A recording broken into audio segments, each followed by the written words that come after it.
Welcome to all of you. तो last class में हम लोग डिस्कस कर चुके थे टाइप ऑफ यूनिट सेल कि यूनिट सेल कितने टाइप की होती हैं। तो हमने दो बेसिस पे यूनिट सेल को क्लासिफाइड किया था।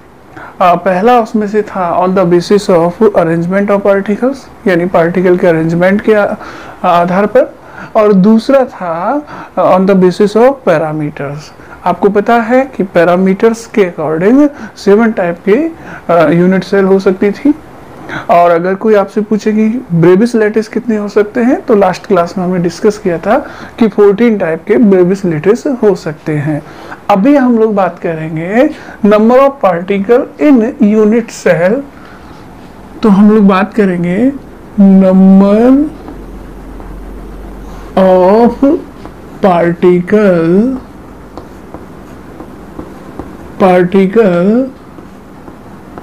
इन 1 यूनिट सेल। यानी हम ये देखना चाहेंगे कि एक यूनिट सेल के अंदर कितने पार्टिकल होते हैं।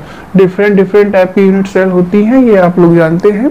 तो हम उसमें से ये देखना चाहेंगे कि किस यूनिट सेल में कितने पार्टिकल्स आते हैं।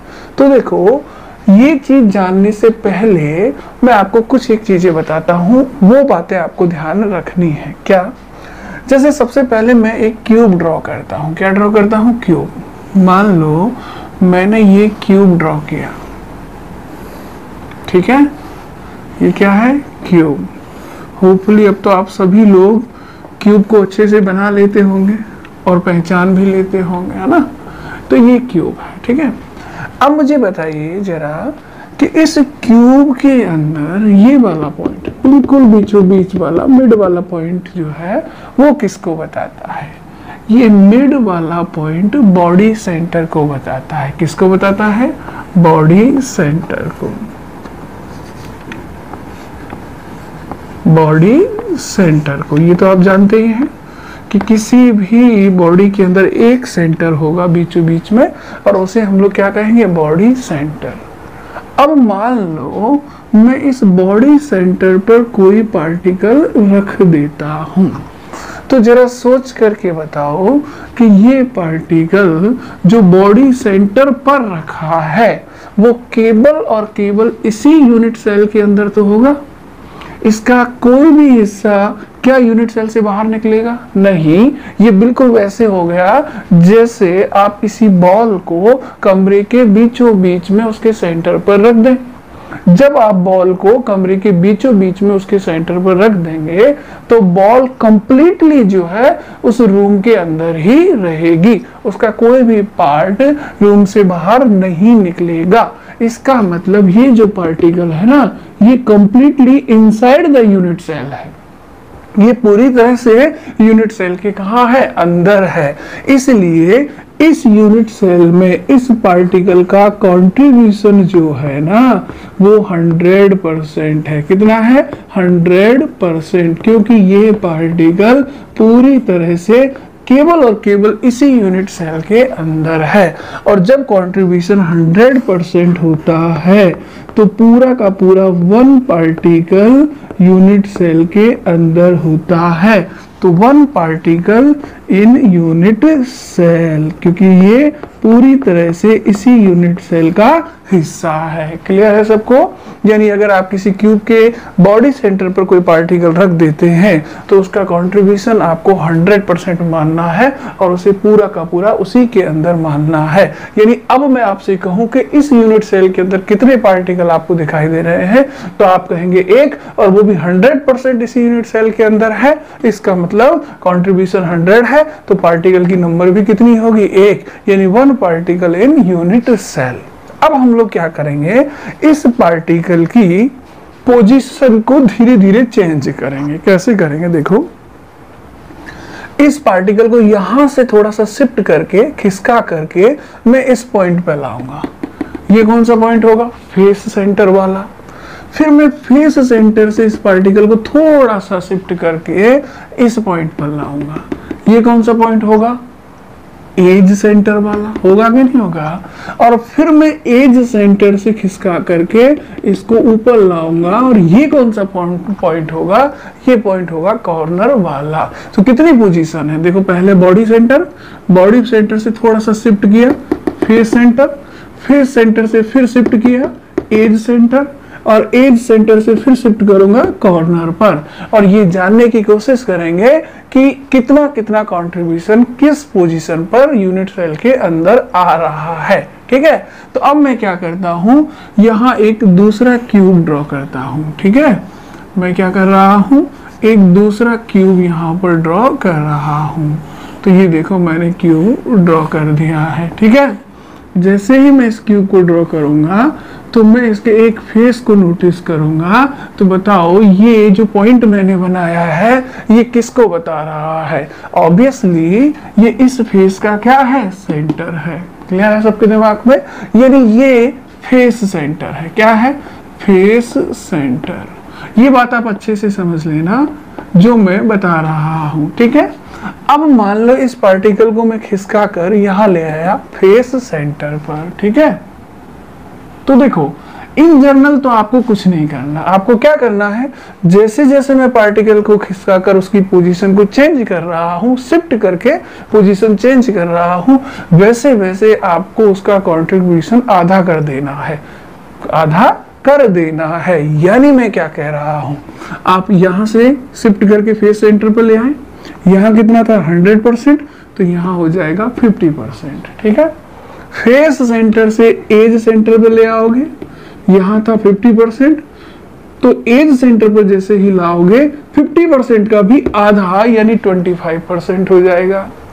जब आप एज सेंटर से कॉर्नर पर शिफ्ट करोगे तो एज सेंटर पे कितना है 25% कंट्रीब्यूशन, तो कॉर्नर पर इसका भी आधा हो जाएगा और कितना हो जाएगा 12.5% कंट्रीब्यूशन। तो समझिए मैं इस पार्टिकल को यहां से शिफ्ट करके यहां कर रहा हूं, कंट्रीब्यूशन कितना हो जाएगा आधा, यानी यहां कितना है 100%, तो यहां शिफ्ट करते ही 50% हो जाएगा। यानी मैं कहूं जब पार्टिकल फेस सेंटर पर होता है तो कितना कंट्रीब्यूशन होगा, तो कंट्रीब्यूशन जो होगा उसका यूनिट सेल के अंदर वो होगा 100% का आधा यानी 50%। आधा हो गया, और आधा हो गया तो फिर इस पार्टिकल का कितना हिस्सा यूनिट सेल के अंदर होगा 50%, और 50% का मतलब हाफ। इसलिए मैं कह सकता हूं कि 1/2 part of particle 1/2 part of particle in unit cell के अंदर कितना हिस्सा है, केवल आधा हिस्सा है। रिमेनिंग हाफ जो है वो बाहर है और रिमेनिंग हाफ जो अंदर है। तो इस बात को आप ऐसे समझ सकते हैं कि सपोज दैट यहाँ एक दीवार है, क्या है दीवार, ठीक है, उस दीवार के बीचों बीच में ये वाला जो पॉइंट है ना, ये उसका क्या है फेस सेंटर है। क्या है फेस सेंटर, ये दीवार है और ये उसका क्या है फेस सेंटर। अब इस फेस सेंटर पर एक बड़ा सा गोला रख दो, ठीक है, तो उस बड़े से स्फीयर का आधा पोर्शन तो कहाँ होगा इस तरफ, और बाकी का आधा पोर्शन कहाँ होगा इस तरफ होगा।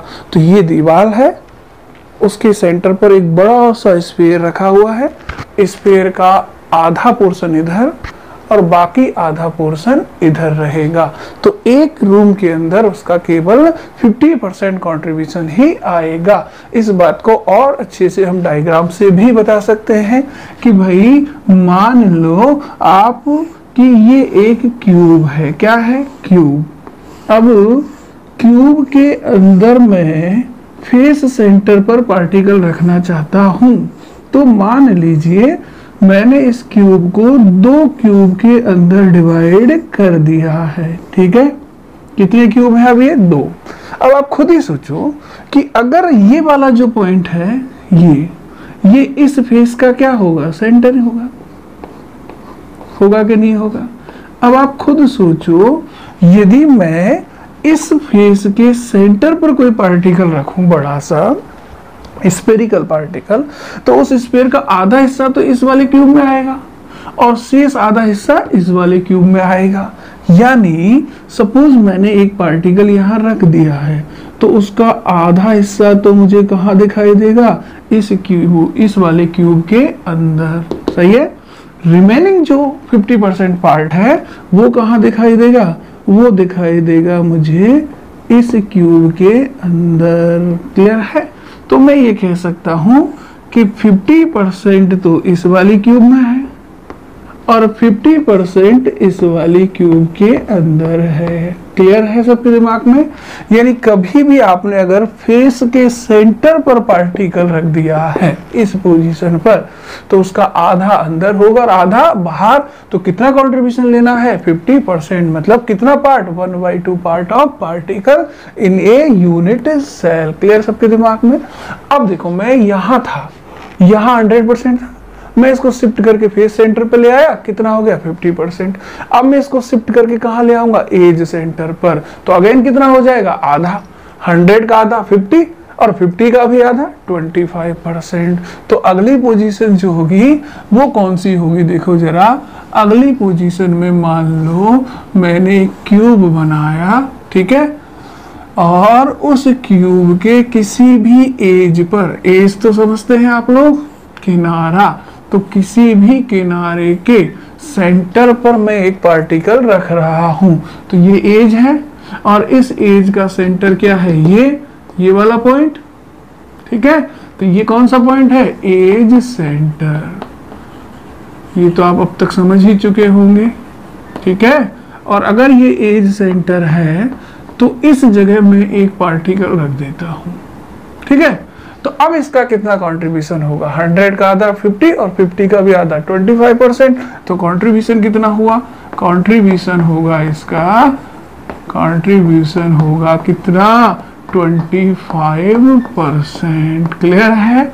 और 25% का मतलब कितना पार्ट हो गया, 1/4।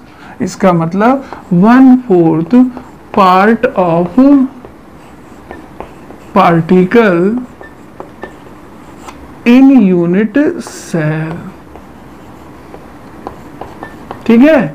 अब इसको सिंप्लीफाई वे में आप ऐसे भी समझ सकते हैं कि किसी भी रूम का जो किनारा होता है ना, ठीक है, एज जो होता है, एक्चुअली वो कितने रूमों के बीच में कॉमन हो सकता है। आप जरा जिस रूम में आप बैठे हैं उसमें सोचो कि उसका किनारा कितने रूम के बीच में कॉमन हो सकता है। तो किसी भी रूम का जो एज होता है उस एज को टच करते हुए 4 रूम बनाए जा सकते हैं। कितने, 4 के। एक जिसमें आप खड़े हुए हैं वो, दूसरा रूम उसके राइट में, तीसरा उसके सामने और चौथा उसके राइट में। तो एक एज से आप कितने रूम बना सकते हो, 4। अब ऑब्वियस सी बात है कि अगर आप एज पर कोई बड़ा सा स्फीयर रखोगे तो फिर वो स्फीयर भी कितने रूम के अंदर डिवाइड होगा, 4 रूमों के अंदर।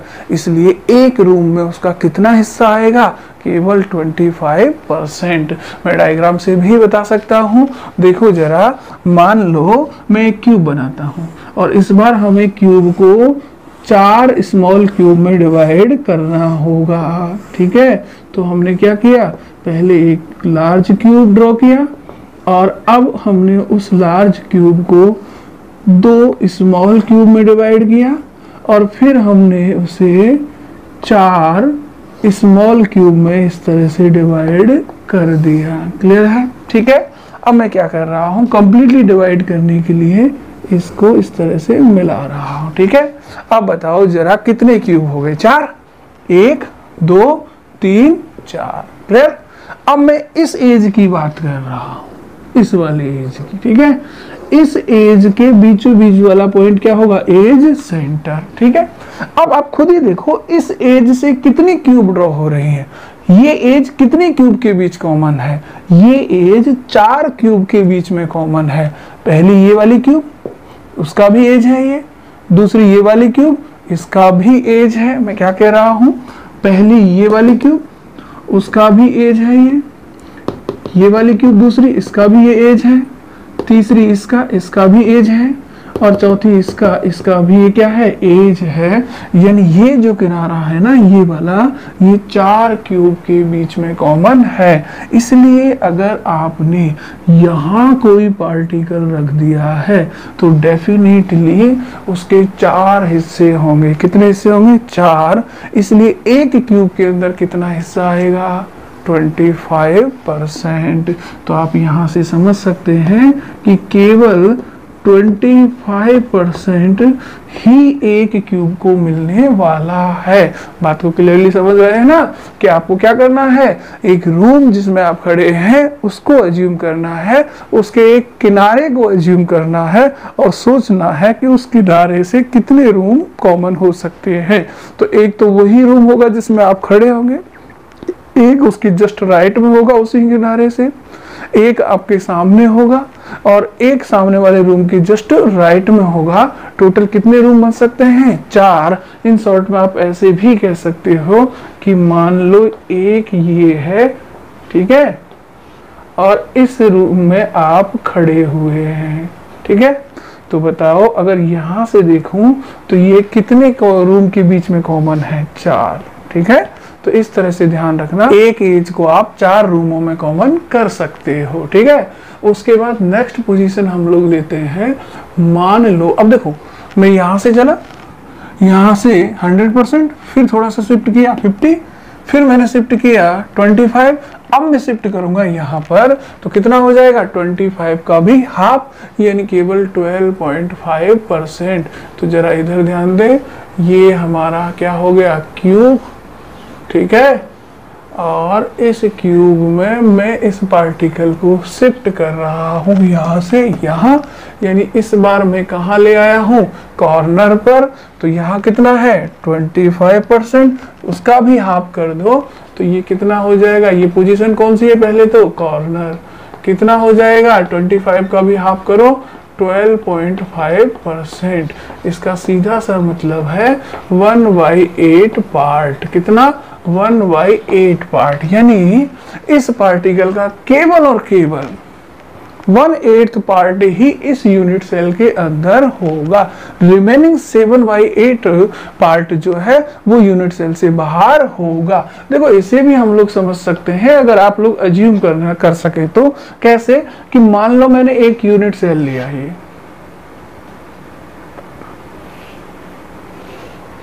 इस तरह से मान लो मैं एक थोड़ा बड़ा यूनिट सेल ले लिया, ठीक है।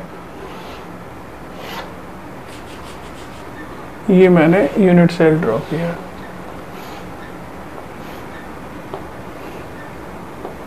ठीक है। अब मैं क्या करता हूं, इसके 2 हिस्से कर देता हूं, सिमिलरली उस तरह से, है ना, इस तरह से, ठीक है। और फिर मैं इसके 4 हिस्से कर देता हूं, ये लो, इस तरह से। अब मैं इसके 8 हिस्से कर देता हूं, इस तरह से। फिर मैं सेंटर को मैच करता हूं, ऊपर वाले सेंटर को नीचे वाले सेंटर से, इसको इससे मैच करता हूं, तो ये लो, ठीक है। इस वाले सेंटर को इस वाले सेंटर से मैच करता हूं, ठीक है। तो क्या पोजीशन होगी, ये लो। और सामने वाले फेस के सेंटर को पीछे वाले फेस के सेंटर से मैच करता हूं, तो ये पोजीशन होगी। क्लियर सबको। अब मैंने एक बड़े से क्यूब को 8 क्यूब के अंदर डिवाइड कर दिया है, ठीक है। अब आप इस पॉइंट पर गौर करो और मुझे बताओ कि ये पॉइंट कितने क्यूब के बीच में कॉमन है। ऑब्वियस सी बात है 8, क्योंकि 4 तो नीचे वाले क्यूबों के बीच में और 4 ही ऊपर वाले, ये टोटल क्यूब तो 8 है ना, 1 2 3 4 5 6 7 8, बोले हैं कि नहीं, 4 नीचे और 4 ऊपर। इस कॉर्नर की बात कर रहा हूं, ये कॉर्नर कितने क्यूब के बीच में कॉमन है, 8। कैसे 8, 4 नीचे वाले 1 2 3 4 और 4 ही ऊपर वाले 5 6 7 8, उन सब के बीच में है, कॉमन है ये वाला कॉर्नर। इसका मतलब अगर मैंने यहाँ कोई पार्टिकल रख दिया तो वो कितनी क्यूब के अंदर डिवाइड होगा, 8। अगर वो 8 क्यूब के अंदर डिवाइड होगा तो एक क्यूब के हिस्से में कितना आएगा, 1/8 पार्ट आएगा। कितना आएगा, 1/8 पार्ट। इसे और भी सिंपली तरीके से मैं बताऊं तो देखो, मैं आपसे ऐसे कहूं कि भाई ये 4 रूम है। कितने रूम है, 4। यहां आप खड़े हैं मान लो, ठीक है। अब ये 4 रूम एक ही लेवल पे तो है, इसके ऊपर दूसरा लेवल भी तो हो सकता होगा, यानी दूसरी मंजिल भी तो हो सकती है। तो 4 तो नीचे वाले रूम हो गए और 4 कहाँ हो गए, जस्ट ऊपर वाले रूम। इस तरह से देखो, इस तरह से, ठीक है। तो इस वाले कॉर्नर से टोटल कितने रूम बनेंगे, 8। कितने बनेंगे, 8। 4 नीचे वाले और 4 ऊपर वाले। इसलिए अगर इस कॉर्नर पर कोई पार्टिकल होगा तो वो कितने हिस्सों में डिवाइड हो जाएगा, 8 हिस्सों में। 4 नीचे वाले और 4 ऊपर वाले। क्या कहा मैंने, देखो जरा, मैंने कहा कि भाई ये 4 रूम है, ठीक है।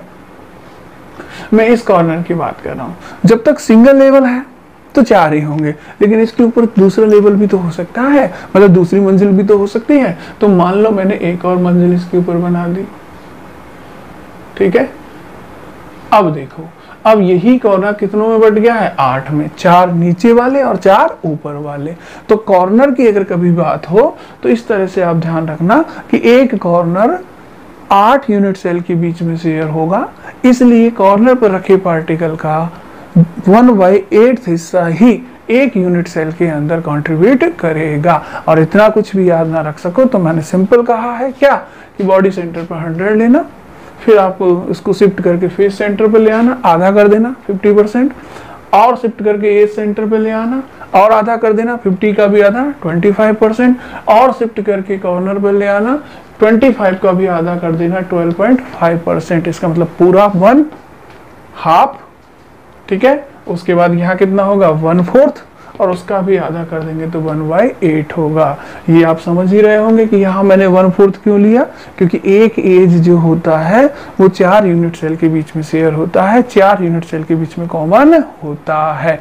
कैसे होता है, जिस रूम में खड़े हैं वो, उसके राइट में एक रूम होगा, उसमें भी एक एज, वो वाला एज कॉमन होगा, आपके जस्ट सामने वाले रूम में भी होगा, और उस रूम के जस्ट राइट वाले रूम में भी वो कॉमन होगा। क्लियर है सबके दिमाग में। तो ये कंट्रीब्यूशन अगर आपके दिमाग में है तो अब आप पार्टिकल की नंबर बहुत इजीली निकाल सकते हैं। तो कंट्रीब्यूशन याद है ना, कितना कितना है, मैं एक बार लिख देता हूं यहाँ पर। बॉडी सेंटर पर कितना कंट्रीब्यूशन लेना है, पूरा 100%। फेस सेंटर पर कितना लेना है, आधा कर दो, 1/2 यानी 50%। और एज सेंटर पर कितना लेना है, एज सेंटर पर और भी आधा कर दो, मतलब 1/4। और अगर कॉर्नर पर चले गए हो तो कॉर्नर पर उसका आधा और कर दो तो 1/8%। होपफुली कम से कम इतना तो आप लोग याद रखेंगे, ठीक है। अब हम पार्टिकल की कैलकुलेशन करते हैं, ठीक है। सबसे पहले हम लेते हैं सिंपल, ठीक है, यूनिट सेल, सरल मात्रक कोष्ठिका की बात करते हैं। उसका एग्जांपल आपको पता है कौन सा है, सिंपल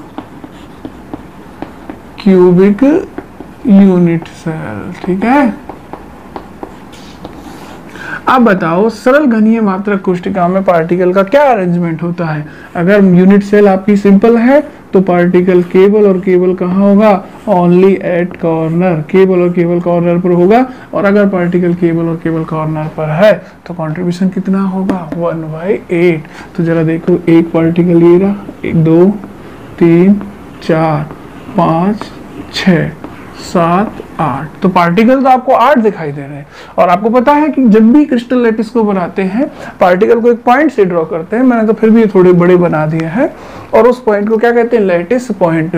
तो मेरा पहला सवाल है कि इसमें आपको कितने लैटिस पॉइंट दिखाई दे रहे हैं। ध्यान रहे मैं पार्टिकल की बात नहीं कर रहा हूँ, लैटिस पॉइंट की बात कर रहा हूँ। तो फिर मुझे 8 दिखाई दे रहे, 1 2 3 4 5 6 7 8, ये हम लोग पहले ही काउंट कर चुके हैं, ये 8 हुए। ये तो है लैटिस पॉइंट। मगर अगर कोई मुझसे पूछे कि नंबर ऑफ पार्टिकल कितने हैं, तो मुझे एग्जैक्टली देख करके बताना है कि इस यूनिट सेल के अंदर कितने पार्टिकल आ रहे हैं, ठीक है। अंदर कितने पार्टिकल आ रहे हैं। तो जरा आप बताएं मुझे कि जो कॉर्नर पर पार्टिकल होता है क्या वो पूरा यूनिट सेल के अंदर होता है? नहीं, बिल्कुल नहीं। तो कितना यूनिट सेल के अंदर होता है? केवल 1/8 पोर्शन। ठीक है, तो इस पार्टिकल का कितना हिस्सा यूनिट सेल के अंदर होगा? 1/8। इसका भी कितना होगा? 1/8। यानी हर पार्टिकल का जो कि कॉर्नर पर है उसका 1/8 हिस्सा ही यूनिट सेल के अंदर होगा। क्लियर है सबके दिमाग में? अगर 1/8 हिस्सा यूनिट सेल के अंदर है तो नंबर ऑफ पार्टिकल कैसे काउंट करोगे? नंबर ऑफ पार्टिकल काउंट करने का सीधा सा तरीका है, और वो क्या है कि आपको सबसे पहले नंबर ऑफ लैटिस पॉइंट देख लेने हैं। नंबर ऑफ लैटिस पॉइंट कितने हैं, इनटू मल्टीप्लाई कर देना है उसका पार्टिकल का कंट्रीब्यूशन कितना है। ठीक है, तो अब आप देख लो कि लैटिस पॉइंट कितने हैं? 8। यानी कितने पार्टिकल दिखाई दे रहे हैं? 8। बट एक्चुअली में कंट्रीब्यूशन कितना है? 1/8। तो 8 इंटू 1/8 करोगे तो कितना आएगा? 1। कितना आएगा? 1। तो याद रखिएगा, सिंपल वाले यूनिट सेल में हमेशा पार्टिकल की नंबर 1 होगी। लैटिस पॉइंट कोई पूछ ले तो फिर वो 8 होंगे, क्योंकि 8 पॉइंट तो आपको बनाने पड़ते हैं ना, तभी तो वो यूनिट सेल ड्रॉ होती है। तो लैटिस पॉइंट 8 है और नंबर ऑफ पार्टिकल कितने हैं? 1 हैं। होपफुली आप ये समझ रहे होंगे। दूसरा मैं इसमें यूनिट सेल लेता हूँ सिंपल यूनिट सेल के बाद बॉडी सेंटर्ड यूनिट सेल। कौन सी? Body centered unit cell. अच्छा, ये क्यूबिकल हो सकती है, इसलिए इसका एग्जाम्पल क्या हो सकता है? Body centred cubic unit cell, है ना?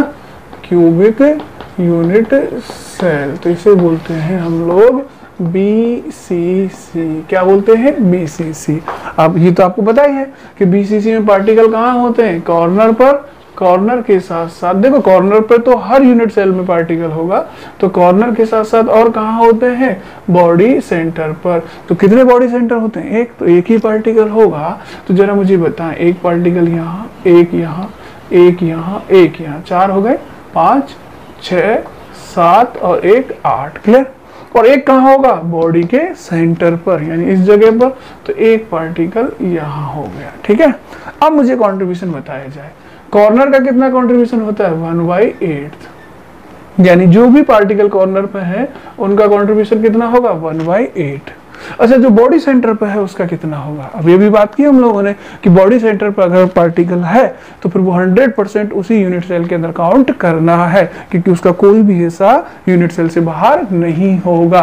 तो बॉडी सेंटर वाला तो पूरा काउंट करोगे, तो इसका मतलब ये बॉडी सेंटर वाला है तो ये तो पूरा का पूरा यानी 100% इसी यूनिट सेल के अंदर होगा। तो बताएं जरा मुझे नंबर ऑफ पार्टिकल कितने होंगे? नंबर ऑफ पार्टिकल कैसे कैलकुलेट करोगे? नंबर ऑफ पार्टिकल कैलकुलेट करने के लिए सबसे पहले क्या देखोगे? Lattice point. अब देखो, इसमें अगर आपसे कोई पूछे कि लैटिस पॉइंट कितने हैं, तो लैटिस पॉइंट अगर आपको बताने पड़े तो फिर आप टोटल पॉइंट गिनो। कितने पॉइंट हैं? 1 2 3 4 5 6 7 8 और 1 9। तो लैटिस पॉइंट तो हो गए 9। लेकिन नंबर ऑफ पार्टिकल अगर कोई पूछे तो फिर वो आपको काउंट करने पड़ेंगे। कैसे?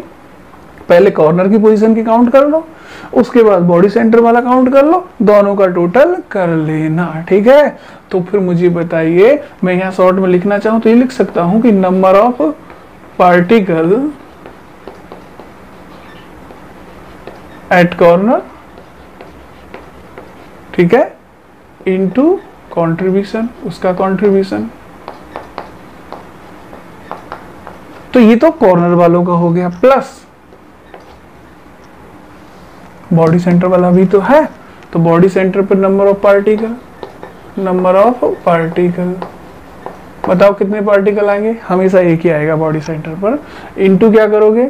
Into contribution. कंट्रीब्यूशन कितना होगा? 100%, यानी पूरा का पूरा।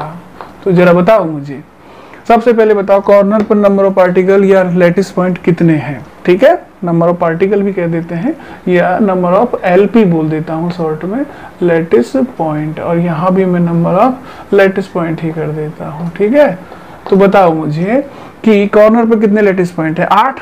तो हम लोग पार्टिकल कैसे कैलकुलेट करेंगे? कॉर्नर पर 8, ये 8, ठीक है, कंट्रीब्यूशन कितना है 1/8 plus number of lattice point at कहां पर, बॉडी सेंटर पर, इसे मैं BC लिख देता हूं, ठीक है। तो बॉडी सेंटर ये है, तो वहां लैटिस पॉइंट कितने हैं, एक, कंट्रीब्यूशन कितना है बॉडी सेंटर वाले का, एक, एक इंटू एक, तो ये कितना हो जाएगा 8 इंटू 1/8, एक, एक इंटू एक, एक और एक टोटल करोगे तो कितना हो जाएगा 2।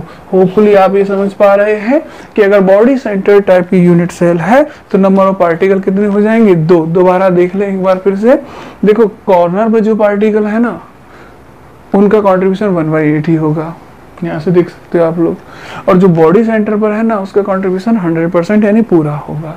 तो मैंने क्या फॉर्मूला लिखा है, number of lattice point at corner, कितने लैटिस पॉइंट है बताओ कॉर्नर पर 8, तो मैंने लिख दिया 8 इंटू कॉन्ट्रीब्यूशन, कॉर्नर वालों का कॉन्ट्रीब्यूशन कितना है 1/8 इंटू 1/8, ठीक है, plus number of lattice point at body centre, कितने लैटिस पॉइंट है बॉडी सेंटर पर 1, ठीक है, इंटू कॉन्ट्रीब्यूशन, इसका कॉन्ट्रीब्यूशन कितना होता है पूरा 100%, तो 1 लिख दिया, दोनों का टोटल किया कितना आ गया 2। तो BCC यूनिट सेल के अंदर नंबर ऑफ पार्टिकल कितने होंगे 2, but number of lattice point कितने होंगे 9। 9 पॉइंट बनाओगे तब जाके ही ये वाली यूनिट सेल ड्रॉ होगी। क्लियर है सबके दिमाग में, ठीक है। तो BCC के बाद नेक्स्ट हम लोग थर्ड देख लेते हैं FCC। कौन सी, FCC यानी फेस सेंटर्ड की बात करें, और फेस सेंटर्ड में भी हम लोग एग्जांपल ले लें फेस सेंटर्ड क्यूबिक। कौन सा एग्जांपल ले लें, फेस सेंटर्ड क्यूबिक, और इसको शॉर्ट में क्या बोलने वाले हैं हम लोग FCC। क्लियर है, बताओ जरा FCC में पार्टिकल की पोजीशन क्या क्या होती है, जल्दी से बताओ मुझे, या सोचो FCC में पार्टिकल कॉर्नर पर होगा ऑब्वियसली, ऐसी कोई यूनिट सेल नहीं है जिसमें कॉर्नर पर पार्टिकल ना हो, सो कॉर्नर पर तो होगा। कितने पार्टिकल होंगे कॉर्नर पर 8, ये लो मैंने 8 पार्टिकल ड्रॉ कर दिए। और बताओ कौन सी पोजीशन होगी, नाम से पता है ना फेस सेंटर, तो फेस के सेंटर पर भी होगा। कितने फेस होंगे 6, तो 6 के 6 फेसों के सेंटर पर होगा। कितने फेसों पर रख दिया 4, कौन से 2 फेस रह गए, सामने वाला और पीछे वाला, तो सामने वाले फेस के सेंटर पर रखो जल्दी से, ये रख दिया, पीछे वाले फेस के सेंटर पर रखो जल्दी से, ये रख दिया, ठीक है।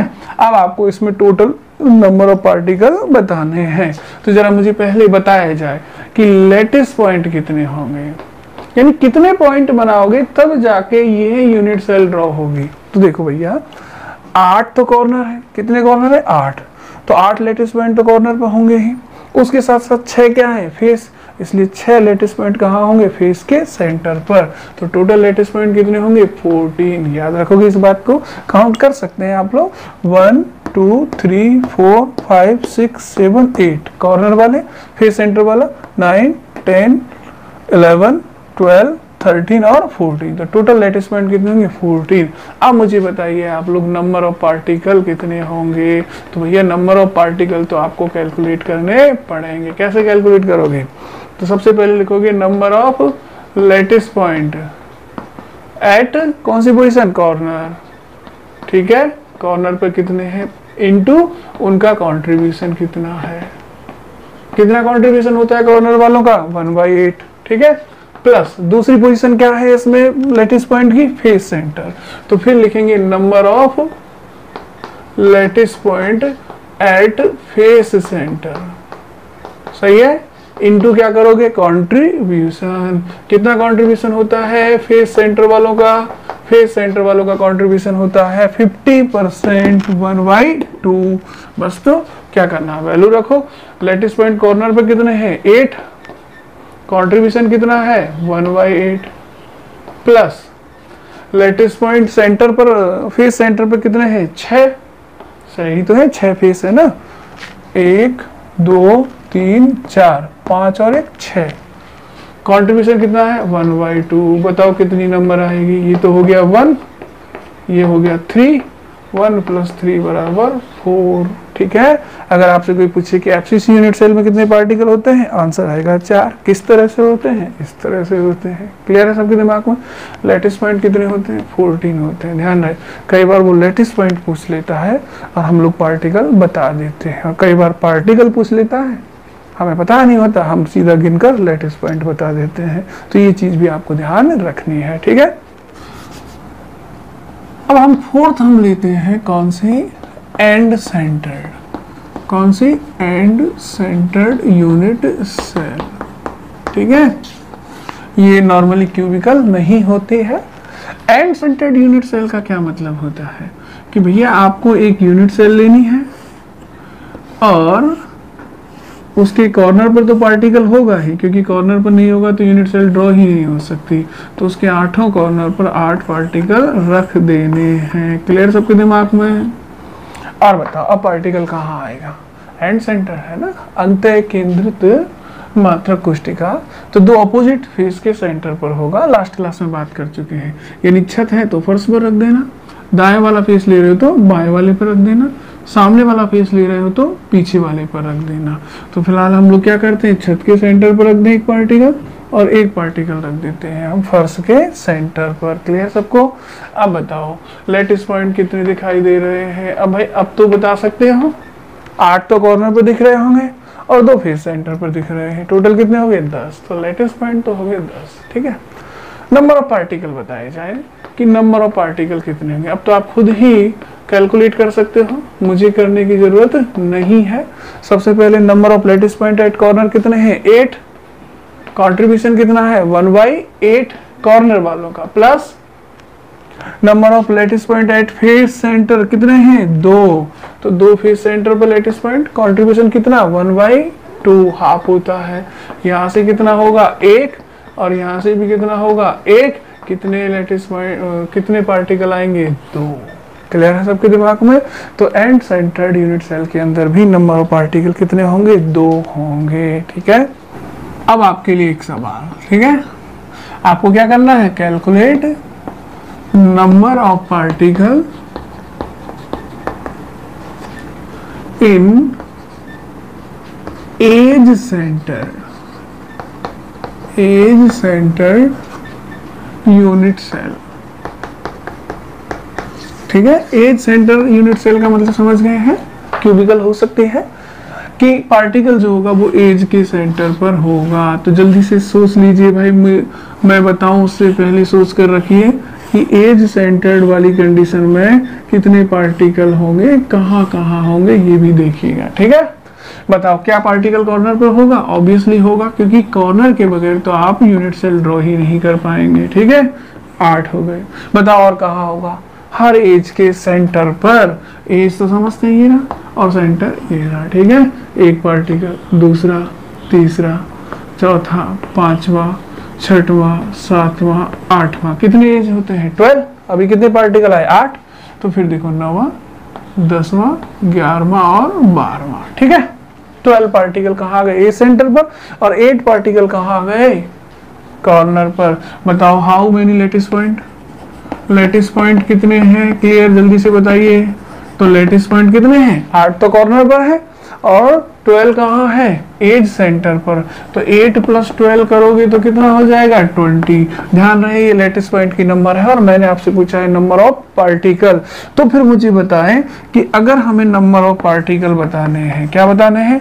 नंबर ऑफ पार्टिकल, तो हमें क्या करना होगा बताओ? सबसे पहले हमें पोजीशन आइडेंटिफाई करनी पड़ेगी और उसका कंट्रीब्यूशन देखना पड़ेगा, फिर सबका टोटल करना पड़ेगा। कितनी पोजीशन है यहाँ पार्टिकल की? 2। कौन कौन सी? एक कॉर्नर वाली और एक एज सेंटर वाली, ठीक है। तो पहला मैं क्या लिखूंगा कि number of lattice point at corner, ठीक है, इनटू कंट्रीब्यूशन। कितना कंट्रीब्यूशन होगा बताओ? 1/8, ठीक है। प्लस दूसरा कहाँ है? दूसरी पोजीशन क्या है? Edge centre. तो क्या लिखूंगा? Number of particle at edge centre, sorry particle क्या, लेटिस पॉइंट लिख दूं, number of lattice point at edge centre, ठीक है। इनटू क्या करोगे? कंट्रीब्यूशन। तो अब जरा बताएं मुझे एज सेंटर पे कितने पार्टिकल हैं? 12। कंट्रीब्यूशन कितना है एज सेंटर वालों का? 1/4। तो याद रखें, यहाँ बताओ कॉर्नर पे कितने लेटिस पॉइंट? 8। कंट्रीब्यूशन कितना होता है? 1/8। क्लियर? प्लस बताओ मुझे एज सेंटर पर कितने लेटिस पॉइंट हैं, कितने एज होते हैं 12, सेंटर कितने होंगे एज के 12, तो 12 एज सेंटर पर कितने पार्टिकल आएंगे 12, तो कितने लेटिस पॉइंट बनेंगे 12 इनटू कंट्रीब्यूशन कितना होता है एज सेंटर वालों का, मैं आपको पहले ही बता चुका हूं, क्यूब का एक एज कितनी क्यूब के बीच में कॉमन हो सकता है 4, इसलिए वहां से कितना कंट्रीब्यूशन मिलेगा 1/4, ठीक है। तो कंट्रीब्यूशन कितना है 1/4, ये नंबर कितनी हो गई है 1 और ये नंबर कितनी हो गई है 3, तो टोटल कितना हो जाएगा 4, ठीक है। तो इस तरह से बहुत इजीली वे में आप लोग यूनिट सेल के अंदर पार्टिकल्स काउंट कर सकते हो। अब इस पर डिफरेंट टाइप से सवाल भी बनाए जा सकते हैं, ठीक है, लेकिन उन सवाल को हम नेक्स्ट लेक्चर में डिस्कस करेंगे, क्योंकि वीडियो हम लोग बहुत बड़ा बनाना नहीं चाह रहे हैं। ओके, तो यहाँ तक की सारी चीजें आप लोग ध्यान में रखना, ठीक है। Thank you. ठीक है, मुझे एक बात का और जवाब देना था। देखो, आघात वर्धनीयता क्या होती है, अगर ये आपको ध्यान देना है तो आघात वर्धनीयता का मतलब होता है कि हिंदी मीडियम वाले ध्यान दें कि अगर आप किसी भी सब्सटेंस पर चोट मारें, है ना, आघात लगाएं, ठीक है, और वो सब्सटेंस जब आप आघात लगाते हैं तो दो का बातें हो सकती हैं, या तो वो टूट करके बिखर जाएगा या फिर वो आघात को सहन कर लेगा, ठीक है। अगर वो आघात को सहन कर लेगा तो वो चादर की तरह फैलता चला जाएगा, ठीक है। तो ऐसा देखो, आपके पास दो सॉलिड है, जैसे आपके पास एक NaCl का क्रिस्टल है, NaCl का बड़ा सा क्रिस्टल घरों में मिल सकता है, नमक, साधारण नमक, ठीक है, उसका बड़ा सा क्रिस्टल लो, उस पर हथौड़े से चोट मारो, जैसे चोट मारोगे वो क्रिस्टल टूट करके बिखर जाएगा, यानी वो आघात को सहन नहीं कर पाया है, ठीक है।